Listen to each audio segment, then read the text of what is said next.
Shalom, shalom. Nous bénissons encore le Seigneur aujourd'hui pour cette grâce qu'il nous a donnée. Aujourd'hui, nous voyons quels sont les 4 obstacles qui peuvent nous empêcher de voir le royaume de Dieu. Le royaume des cieux peut être décrit comme étant le royaume dans lequel Dieu gouverne, Dieu règne. Le royaume dans lequel le peuple de Dieu habite. Actuellement, le royaume de Dieu est transporté par le Saint-Esprit dans les cœurs. Mais un temps viendra où ce royaume va être physiquement implanté sur la terre. Lorsque le Christ va revenir et établir toutes choses. Mais toi et moi, nous devons participer à ce royaume physique. Nous devons y entrer. Nous devons avoir l'assurance que nous allons y entrer étant sur la terre avant d'aller au ciel. Si nous quittons cette terre aujourd'hui, nous devons avoir à 100% l'assurance que nous allons y être. Alors pour ce faire, il y a 4 dangers, 4 obstacles qu'il faut être conscient et combattre, les détruire, les anéantir dans nos vies afin de pouvoir librement et amplement hériter du royaume des cieux. Parce que nous ne pouvons pas mériter le ciel, mais nous pouvons l'hériter. Nous pouvons nous aligner sur les principes qui permettent d'entrer dans ce ciel de Dieu. C'est pourquoi le premier obstacle, c'est l'absence de nouvelle naissance. La Bible dit dans le livre de Jean 3, verset 3, Jésus lui répondit, en vérité, je te le dis, si un homme ne naît de nouveau, il ne peut voir le royaume de Dieu. La nouvelle naissance est une condition sine qua non pour voir le royaume de Dieu. Et être né de nouveau est une expérience, ce n'est pas une théorie. Ça veut dire que si je suis né de nouveau, je dois en être conscient. Je dois avoir touché du doigt la réalité de ce salut que Christ offre. Si cette assurance, cette plénitude de la foi, d'être né de nouveau, d'être sauvé avec Christ, d'être sauvé par la grâce de Christ, n'est pas implantée dans ma conscience, de telle sorte que si je me lève à chaque moment, j'ai cette conviction profonde que je suis réellement sauvé. Ça, c'est l'expérience de la nouvelle naissance. Elle doit être un fait réel, un fait palpable par notre cœur, par notre conscience. Il doit la toucher du doigt, de telle sorte que nous avons cette assurance à 1000%. Que si nous quittons aujourd'hui cette terre, notre âme est sauvée. Alors Jésus lui dit, tant que une personne n'est pas née de nouveau, c'est-à-dire n'a pas accepté le Seigneur Jésus comme sauveur et Seigneur personnel, avec plénitude de foi et plénitude de conscience en l'œuvre achevée de la croix, alors cette personne ne peut pas voir le royaume de Dieu. Qu'est-ce que cela veut dire de façon simple? Ça veut dire que tu dois bâtir ton espérance du salut. Tu dois bâtir ton lendemain sur ce que Jésus a fait pour toi, personnellement. C'est un fait qu'il a déposé dans le spirituel. Mais toi, personnellement, tu peux dire, ce fait s'applique à ma vie. Et si tu le dis et tu le crois, alors cela devient une réalité dans ta vie. C'est pourquoi il dit dans Romains 10, verset 9 à 10, il dit, par le cœur, tu crois et tu parviens à la justice. Et par la bouche, tu proclames et tu parviens au salut. Donc ça doit être une conviction personnelle que Jésus est mort et ressuscité pour moi. Et j'accepte qu'il est réellement mort pour mes péchés. Et parce qu'il est mort et qu'il m'a purifié, il m'a donné la justice. Il m'a réconcilié avec Dieu. À cause de ça, je suis à 1000% sûr que je ne verrai pas l'enfer. Ça, c'est le témoignage personnel basé sur l'œuvre de la croix. Une conviction profonde qu'il est mort pour moi. Même si sur la terre, il y a des milliers de personnes, j'ai décidé d'accepter qu'il est mort rien que pour moi. Les autres également peuvent en faire de même. Mais moi, pour ma part, je suis conscient de cette réalité de Christ dans ma vie. Ainsi est la nouvelle naissance. Je sais que je suis sauvé par grâce au moyen de ma foi. Éphésiens 2:10. Et il faut être sauvé pour voir le royaume des cieux. Nicodème dit-il, comment un homme peut-il naître quand il est vieux? Peut-il entrer dans le sein de sa mère et naître? Non. Jésus lui répondit, en vérité, je te le dis, si un homme ne naît d'eau et d'esprit, il ne peut entrer dans le royaume de Dieu.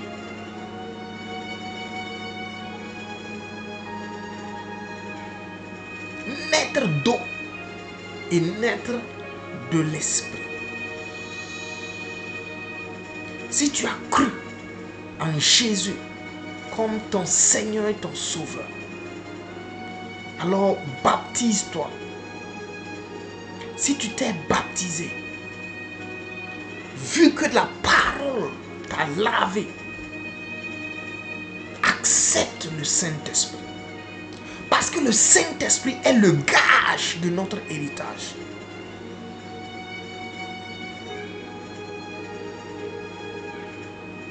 Donc, lorsque tu acceptes Jésus, lorsque moi j'accepte Jésus, mon esprit est régénéré. C'est pourquoi le Christ dit naître d'eau et d'esprit.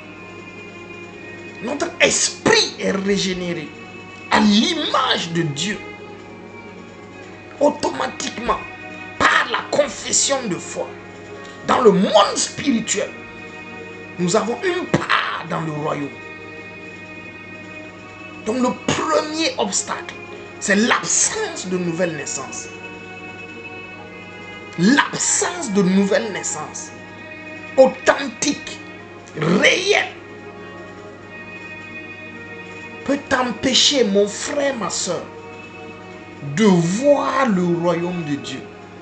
Peut m'empêcher de voir le royaume de Dieu. Alors, tenons ferme dans cette profession de foi à laquelle nous avons été appelés. Hébreux 3. Il dit parce que pour nous, la promesse est de gloire en gloire supérieure à la promesse du sacerdoce lévitique. Ce qui fait que nous pouvons tenir ferme à cette espérance, à cette promesse. Chaque jour, en se levant, je dois être convaincu dans mon cœur. Ce n'est pas parce que je suis juste par mes propres efforts que je suis sauvé. Ce n'est pas parce que j'ai insulté quelqu'un hier que je manque le salut. Je suis sauvé. Je dois en être conscient à cause de ce que Jésus a fait pour moi à la croix. C'est la seule base légale qui m'offre le salut, qui m'offre le royaume de Dieu. Et ça doit être constant, permanemment. À chaque fois qu'il y a un doute dans mon salut, je retourne dans les Écritures et je refais ma confession de foi. basé sur une conviction réelle qu'il a porté mes péchés, il a porté mes maladies, il s'est chargé de toutes mes iniquités. Alors je sais que par lui, je suis sauvé, par lui, je suis réconcilié avec Dieu, par lui, j'ai la justice divine. Alors, je sais que je suis sauvé. Chaque jour, à chaque instant, c'est une confession de foi. Et une fois que nous nous détournons de cela, alors la nouvelle naissance peut être remise en cause. Ce n'est pas par nos œuvres, mais c'est par lui. Alléluia. Le deuxième obstacle, un des obstacles majeurs, nous allons le lire dans le livre de Luc, c'est l'orgueil. Luc 15, verset 16. L'orgueil. Alléluia. Verset 16-17. La Bible dit, il aurait bien voulu se rassasier des carouges que mangeaient les pourceaux, mais personne ne lui donnait. Étant rentré en lui-même, il se dit, combien de mercenaires chez mon père ont du pain en abondance. Moi ici, je meurs de faim. Je me lèverai, j'irai vers mon père et je lui dirai, mon père, j'ai péché contre le ciel et contre toi. C'est l'histoire du fils prodigue qui, pour une raison ou pour une autre, s'est détourné de la voie du salut, s'est détourné de la voie du royaume. Il a dit à son père, par orgueil personnel, sous l'influence de son entourage, donne-moi mon héritage, j'irai et je me bâtirai dans une autre ville. Le père, sachant qu'il était dans l'ignorance, n'a pas discuté. Il lui a remis tout son héritage, tout ce qu'il lui doit, il lui a remis. Il est allé, il a dilapidé l'argent, il a dilapidé ses ressources et il est tombé au plus bas. Parce que l'orgueil nous amène encore plus bas, de profondeur en profondeur, de saleté, d'impureté, de profondeur en profondeur, de péché, d'injustice. L'orgueil. Le fait de ne pas accepter d'être corrigé. Le fait de ne pas accepter d'être purifié.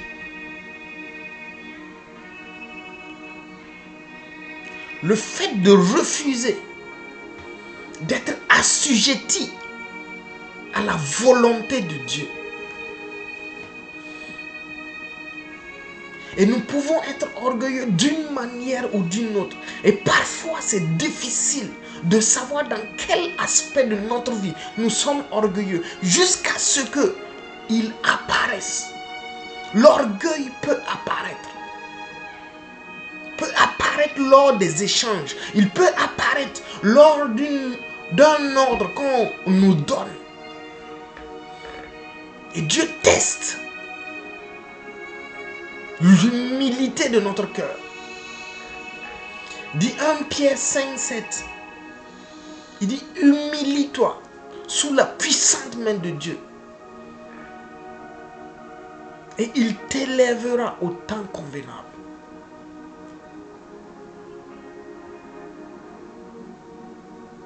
Il est intéressant de faire attention à l'orgueil, surtout comparativement à la parole de Dieu.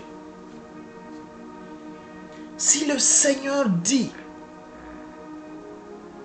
une chose, même si nous ne le pratiquons pas actuellement, il ne faut pas aller à l'encontre de la chose volontairement parce que nous pensons que nous sommes plus grands que la parole.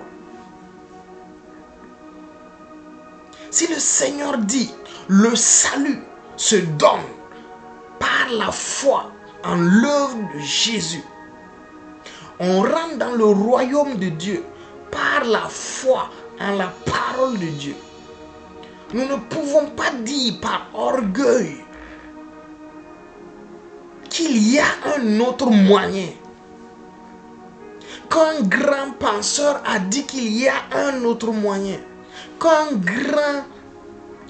grande personne, une éminente personne religieuse a dit qu'il y a un autre moyen. Il n'y en a pas. Jésus est le chemin, la vérité et la vie. Et cela s'applique à tous les aspects de notre vie. Dans la santé, dans la prospérité, dans notre interaction quotidienne avec les hommes, avec les femmes, avec notre environnement.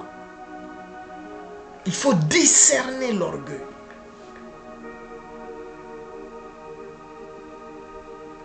Parce qu'il est toujours là quelque part, tapis dans l'ombre.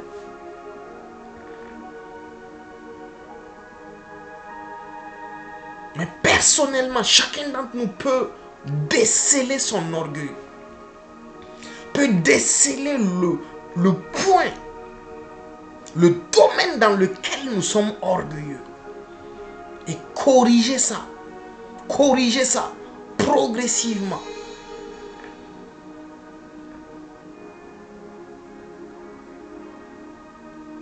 Et l'un des moyens qui peut aider à affaiblir la chair pour détruire l'orgueil ou l'affaiblir, c'est le jeûne. Lorsque nous jeûnons, c'est notre chair que nous purifions. Ce sont les obstacles de notre âme que nous détruisons pour laisser libre cours à la parole de Dieu. Pour permettre à ce que la parole de Dieu soit plus tranchante que jamais. Si nous voyons que nous avons prié, il y a des dimensions charnelles en nous qui ne sortent pas. Tu aimes par exemple critiquer les gens.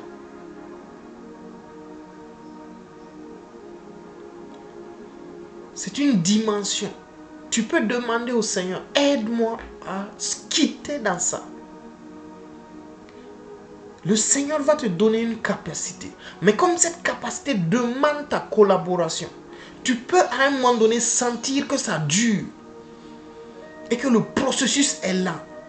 Tu peux accélérer le processus en jeûnant. Lorsque tu vas jeûner, tu vas accélérer le processus de destruction de tes faiblesses.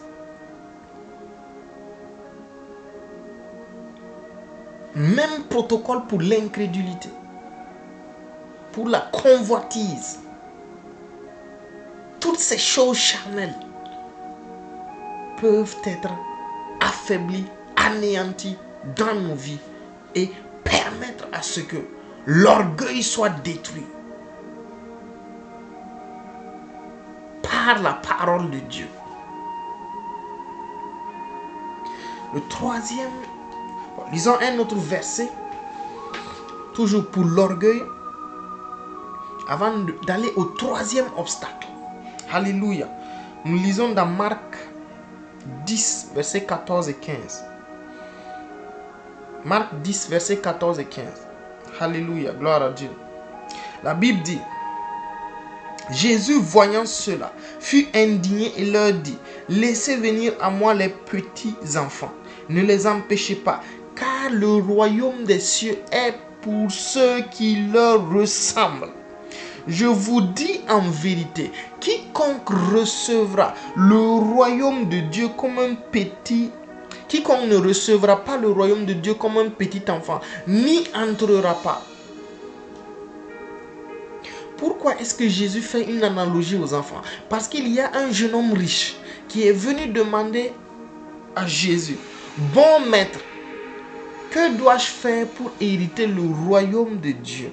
Jésus lui a dit, obéis au commandement. Il a dit, j'ai déjà obéi au commandement. Jésus lui a dit, vends tout ce que tu as, viens et suis-moi. C'est-à-dire, humilie-toi. Parce que tes richesses t'ont enorgueilli. Tes richesses t'ont fait devenir hautain. Peut-être que dans nos vies, il y a des choses auxquelles nous tenons et nous pensons que c'est un confort qui peut nous permettre d'être un peu audacieux, orgueilleux pour certains temps.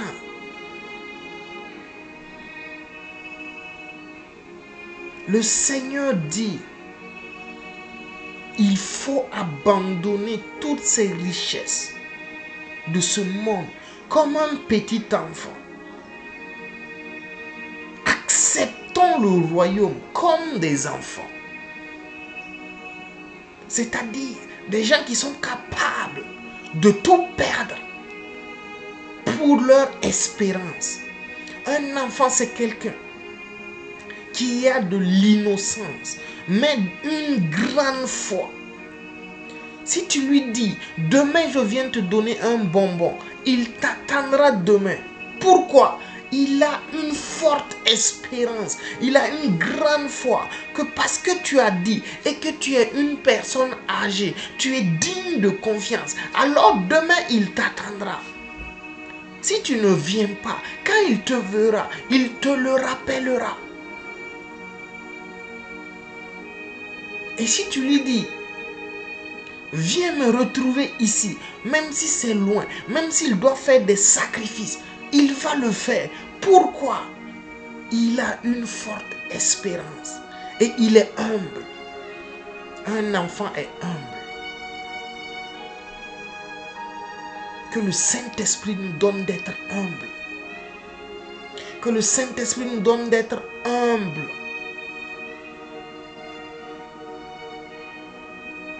Qu'il lave nos vies de tout orgueil.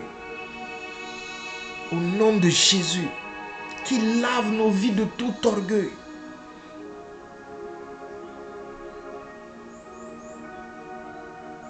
Père, comme des petits enfants, transforme-nous. Transforme-nous. Nous ne voulons pas manquer ton royaume.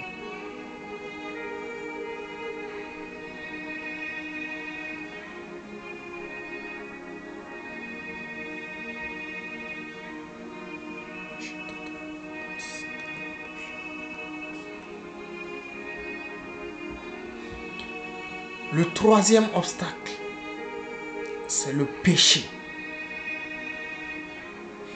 1 Corinthiens 6, 10. La Bible dit, ni les efféminés. Partons au verset 9 d'abord. Il dit, ne savez-vous pas que les injustes n'hériteront point le royaume de Dieu? Ne vous y trompez pas, ni les impudiques, ni les idolâtres, ni les adultères, ni les efféminés, ni les infâmes, ni les voleurs, ni les cupides, ni les ivrognes, ni les outrageux, ni les ravisseurs n'hériteront le royaume de Dieu.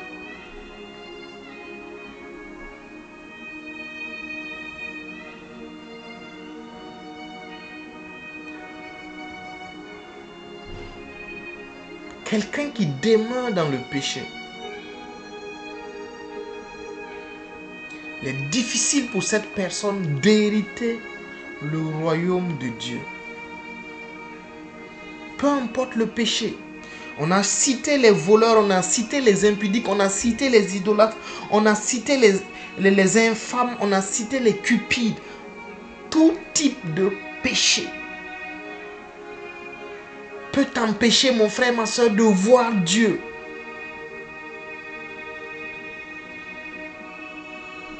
La raison pour laquelle en tant que chrétiens nous vivons dans la sainteté, c'est parce que la capacité divine a été donnée pour qu'on puisse vivre dans la sainteté. Parce que Dieu nous a introduits dans sa sainteté et nous donne en même temps la capacité par son esprit de vivre dans la sainteté. Alors quelqu'un qui a reçu la capacité de Dieu, quelqu'un qui a reçu l'autorisation de vivre expressement dans la sainteté, lorsque cette personne se rebelle et part vivre dans le péché, alors il est en train de rendre vain le sang de Jésus. Il est en train de rendre vain la capacité du Saint-Esprit disponible en lui. C'est pourquoi ce n'est pas normal. C'est une aberration pour nous de demeurer dans le péché. Et ça peut nous empêcher de voir le royaume de Dieu. Pourquoi? Le verset 11 dit, et c'est là ce que vous étiez, quelques-uns de vous, mais vous avez été lavés, mais vous avez été sanctifiés, mais vous avez été justifiés au nom du Seigneur Jésus et par l'Esprit de notre Dieu. Les deux provisions ont été données pour que toi et moi, nous puissions marcher dans la sainteté, dans la justice de Dieu. Tous les jours, pas une fois en passant, tous les jours, parce que Dieu nous a introduits dans sa grâce, dans sa réalité, dans sa personne.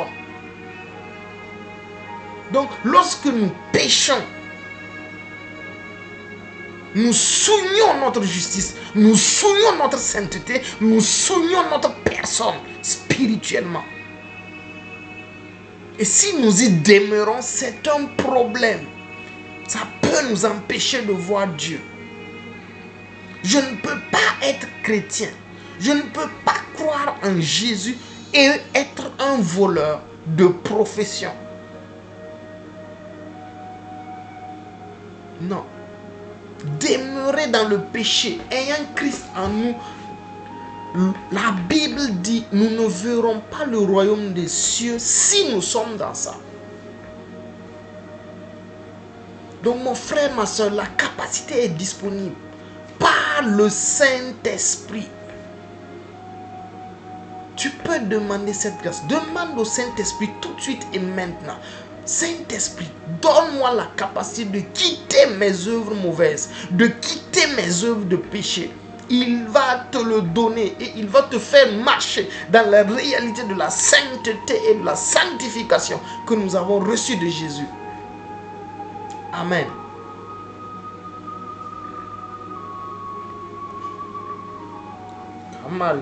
Continuons. Galates 5, 21. Toujours dans le cadre du péché. Galates 5, 21. La Bible nous dit. Il dit. Bon, commençons par le verset 20. Il dit, l'idolâtrie, la magie, les inimitiés, les querelles, les jalousies, les animosités, les disputes, les divisions, les sectes. L'idolâtrie, la magie, les inimitiés, l'envie, l'ivrognerie, les excès de table, les choses semblables. Je vous dis d'avance, comme je l'ai déjà dit, que ceux qui commettent de telles choses n'hériteront point le royaume de Dieu.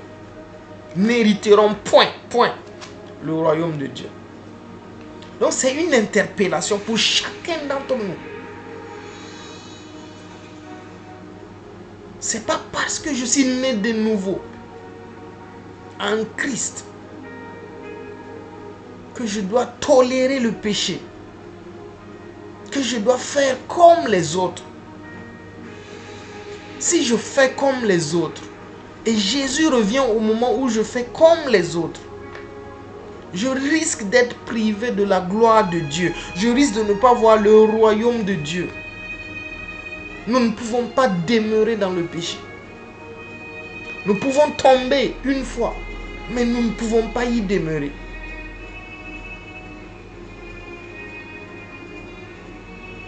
Sinon, nous ne pouvons pas voir le royaume de Dieu.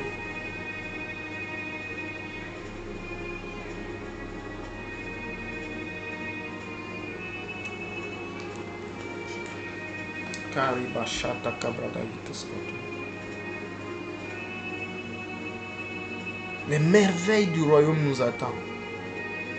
Mais le péché ne doit pas faire partie des œuvres que nous affectionnons.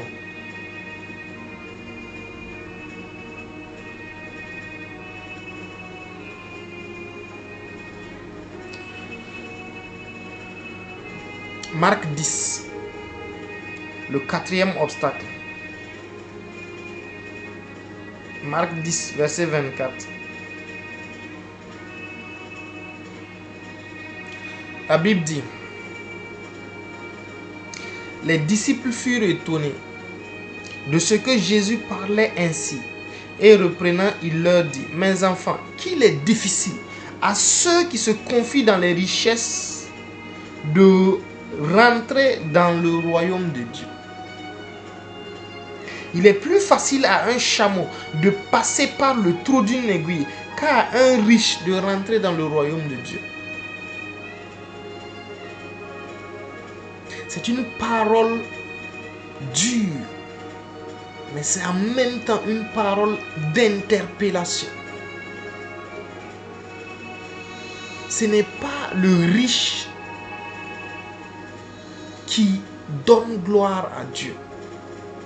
C'est le riche qui se confie dans ses richesses, qui ne peut pas entrer dans le royaume de Dieu. Puisqu'il a dit, il est difficile pour quelqu'un qui se confie dans les richesses. Je peux être riche sans me confier dans les richesses. Je sais d'où vient ma richesse. Je sais que c'est Dieu qui pourvoit à tous mes besoins. Je sais que depuis ma naissance, c'est Dieu qui m'a entretenu. C'est Dieu qui m'a enseigné. C'est Dieu qui m'a gardé. C'est Dieu qui m'a protégé. C'est Dieu qui m'a bâti. C'est Dieu qui m'a donné la santé. Je le sais, j'en suis conscient. Je me confie en qui? En Dieu. Mais si à cause de ma position, si à cause de mes richesses, si à cause de quelque chose que je possède, je me confie dans ça au lieu du Christ, au lieu de Dieu, alors je me confie dans les richesses injustes et je ne peux voir le royaume de Dieu. Et la Bible est claire. C'est le quatrième obstacle. Celui qui se confie dans les richesses injustes, il n'entrera pas dans le royaume de Dieu. Parce que pour voir le royaume, c'est Christ. C'est en se confiant en Christ, en ce qu'il a fait pour chacun d'entre nous, que nous entrons librement, volontairement, gratuitement, par la foi, dans le royaume de Dieu.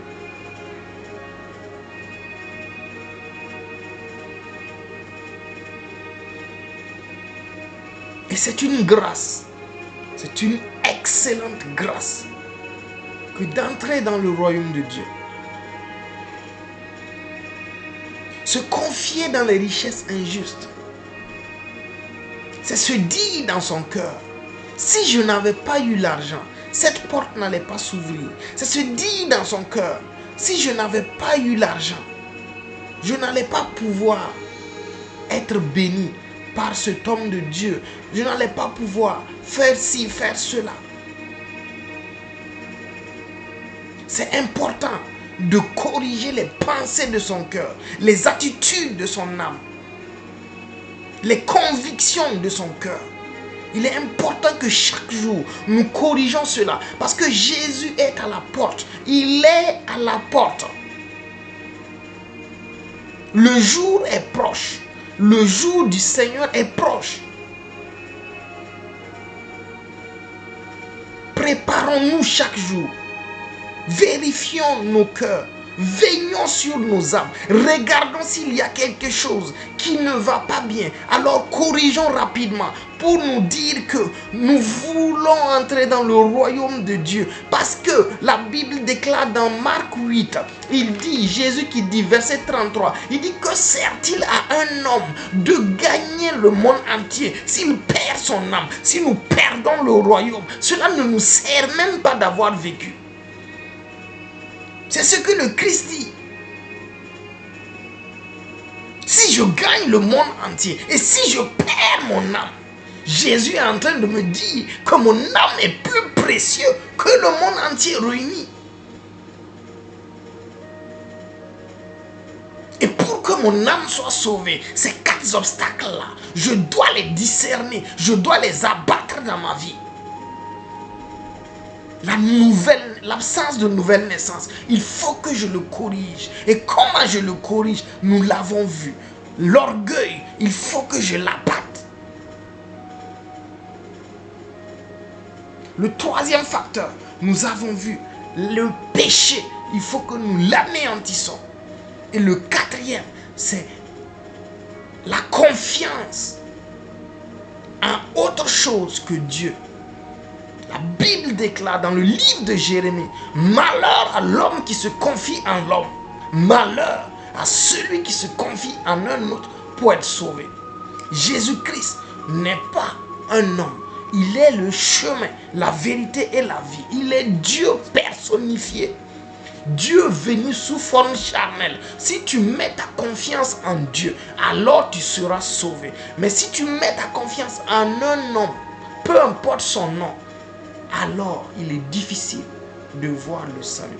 Shalom, shalom, et retrouvons-nous pour une prochaine vidéo. Demeurez bénis.